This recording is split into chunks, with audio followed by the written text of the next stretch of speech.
जब एक बच्चे स्कूल में पढ़ाई करता है तो उसके मन में हमेशा एक सवाल आता है कि आगे जाके क्या करना है, जिससे कि हमें एक अच्छी सी नौकरी मिले और हमें एक सक्सेसफुल इंसान बने। तो इसीलिए आप अपने फैमिली मेंबर, दोस्त और अनुभवी लोगों से पूछते हैं कि आगे हम क्या करें। तो वो आपको बहुत सारे कोर्सेज के बारे में बताते हैं, जिनमें से एक कोर्स पॉलिटेक्निक है। यह सुनकर स्टूडेंट के मन में एक सवाल आता है कि पॉलिटेक्निक क्या है। तो दोस्तों, आज इस वीडियो में हम बात करेंगे कि पॉलिटेक्निक क्या है, व्हाट इज पॉलिटेक्निक, इस कोर्स में क्या पढ़ाया जाता है, इसके लिए क्या योग्यता होनी चाहिए, पॉलिटेक्निक में एडमिशन कैसे लें, इसे करने में क्या क्या फायदे होते हैं और हम पॉलिटेक्निक क्यों करें। तो इन्हीं सारे सवालों के आज आपको इस वीडियो में जवाब मिल जाएंगे।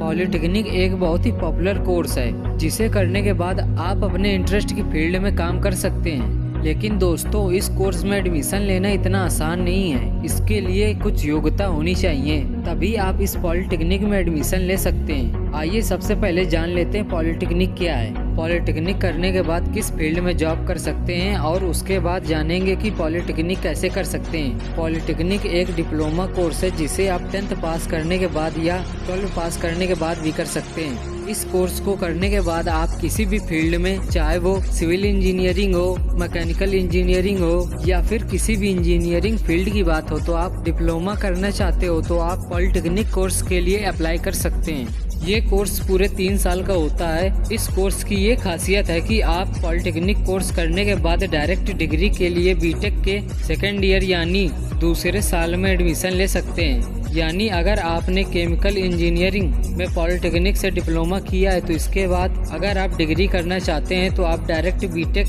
के सेकेंड ईयर मैकेनिकल इंजीनियरिंग में एडमिशन ले सकते हैं। पॉलिटेक्निक के अंदर बहुत सारे कोर्स और ब्रांच होती हैं, तो आप अपनी पसंद के हिसाब से इसे चुन सकते हैं। इस कोर्स को करने के लिए आपको एंट्रेंस एग्जाम देना होगा, जिसे हम CET यानी कॉमन इंट्रेंस टेस्ट के नाम से भी जानते हैं। अगर आप गवर्नमेंट कॉलेज में एडमिशन लेना चाहते हैं तो आपको इस एग्जाम में अच्छे रैंक लाने होंगे, अच्छा पॉलिटेक्निक कॉलेज मिलेगा, वरना आपको किसी भी प्राइवेट कॉलेज में एडमिशन लेना पड़ेगा, जिसकी फीस बहुत हाई होगी, करीब 30 से 35 हजार के आसपास। जबकि गवर्नमेंट कॉलेज में आपके केवल 10 से 15 हजार रुपए लगेंगे। पॉलिटेक्निक का मतलब क्या होता है? ये समान रूप से 2 शब्दों से मिलकर बना है, पॉली और टेक्निक। पॉली का मतलब होता है बहु यानी बहुत सारे, टेक्निकल मतलब यानी आपको कला या फिर प्रैक्टिकल तरीके से सिखाने वाली संस्था।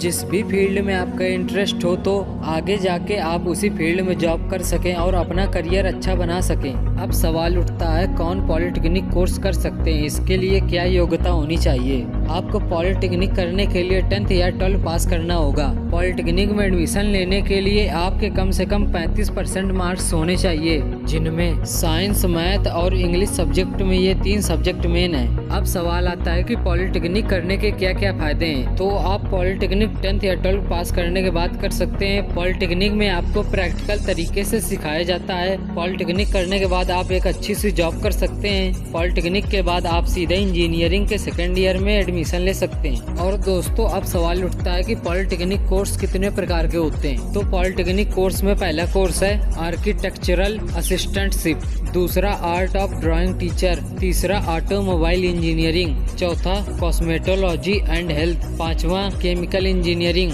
छठवां civil engineering construction technology, civil engineering public health and environment engineering. ये कोर्स केवल लड़कियां कर सकती हैं। सातवां अप्लाइड आर्ट, ये वाला भी केवल लड़कियां ही कर सकती हैं। आठवां कंप्यूटर इंजीनियरिंग, नौवां इलेक्ट्रिकल इंजीनियरिंग, 10वां इलेक्ट्रॉनिक एंड कम्युनिकेशन इंजीनियरिंग, 11वां फैशन डिजाइनिंग। ये वाला कोर्स भी अकेले लड़कियां ही कर सकती हैं। तो दोस्तों, इसी तरह आपको स्क्रीन में बहुत सारे कोर्स दिखाए जा रहे हैं। आप इतने प्रकार के कोर्स पॉलिटेक्निक के अंदर कर सकते हैं। अगर आपको पॉलिटेक्निक में एडमिशन लेना है तो इसके लिए आपको सबसे पहले 10th पास करने के बाद मैथ, इंग्लिश और साइंस में अच्छे मार्क्स लाने की कोशिश करें, ताकि परसेंटेज में दिक्कत न हो। साथ ही इन सब्जेक्ट को ध्यान से पढ़ें और समझें, क्योंकि इन्हीं से रिलेटेड सवाल पॉलिटेक्निक में पूछे जाते हैं, जो ऑब्जेक्ट यानी 4 ऑप्शन वाले होते हैं। या फिर आप चाहे तो 12वीं पास करने के बाद भी पॉलिटेक्निक कर सकते हैं, या आप चाहे तो ITI कोर्स करने के बाद भी इसमें अप्लाई कर सकते हैं। लेकिन अगर आप 10वीं पास करने के बाद ये कोर्स करते हैं तो सबसे बेस्ट होगा।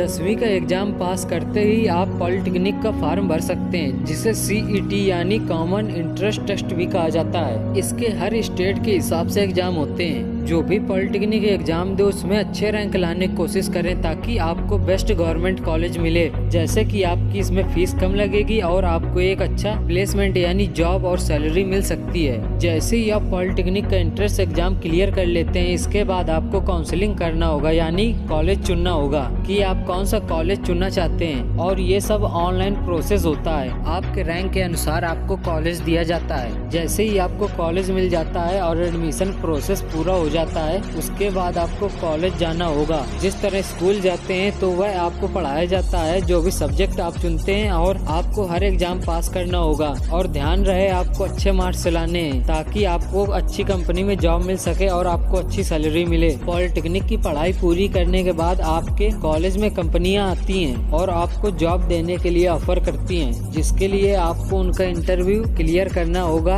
अगर आपने अच्छे से पढ़ा है और आपके अच्छे मार्क्स हैं तो आप आसानी से ये इंटरव्यू राउंड क्लियर कर सकते हैं, जिससे आपको एक अच्छी सी जॉब मिल जाएगी। या फिर आप चाहें तो इंटर्नशिप करके सीधा डायरेक्ट बीटेक के सेकेंड ईयर में एडमिशन ले सकते हैं, जिसके बाद आप अपनी पढ़ाई को कंटिन्यू कर सकते हैं। पॉलिटेक्निक करने के बाद क्या करें, तो इसके बाद आप चाहें तो इंजीनियरिंग की डिग्री कर सकते हैं डायरेक्ट सेकेंड ईयर में एडमिशन लेके। तो इस तरह से आप पॉलिटेक्निक का कोर्स पूरा कर सकते हैं। तो दोस्तों, आपको ये हमारा वीडियो कैसा लगा कमेंट करके जरूर बताएं, और आपका बहुमूल्य समय देने के लिए बहुत बहुत धन्यवाद।